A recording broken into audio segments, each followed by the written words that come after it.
Markapuram MLA కందుల నారాయణ రెడ్డి మండలంలో పలు కార్యక్రమాల్లో పాల్గొన్నారు. రాయవరం గ్రామంలో నూతన డీడీఓ కార్యాలయాన్ని ప్రారంభించగా రాష్ట్ర వ్యాప్తంగా ఉప ముఖ్యమంత్రి పవన్ కళ్యాణ్ వర్చువల్ గా ప్రారంభించారు. అనంతరం గోగుల దిన్నెలో రైతన్న మీకోసం కార్యక్రమంలో మాట్లాడుతూ మార్కాపురం జిల్లా సాధనలో ప్రజల పోరాటం ప్రధానమని, చంద్రబాబు నాయుడికి ప్రజలు రుణపడి ఉంటారని పేర్కొన్నారు. మార్కాపురం అభివృద్ధిపై ప్రభుత్వ కట్టుబడి ఉందని, మినీ మిర్చి యార్డ్, మెరుగైన వైద్యం, నీటి సదుపాయాలు త్వరితగతిన అందిస్తామన్నారు. అనంతరం వివాహ శుభాకాంక్షలు తెలుపుతూ మరణించిన వారి కుటుంబాన్ని పరామర్శించారు.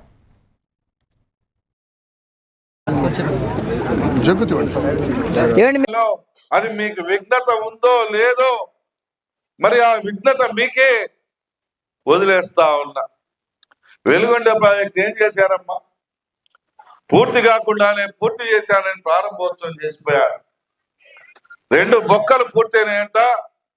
ఆ 2 బొక్కలు పూర్తయితే నీళ్ళు వచ్చేస్తాయంట. అందుకని ప్రారంభోత్సవం చేశారని చెప్తారు. మొన్న ఒక ఆయన మన మార్కాపూర్లో 2 బొక్కలు పూర్తిగా నీళ్ళు వస్తాయా?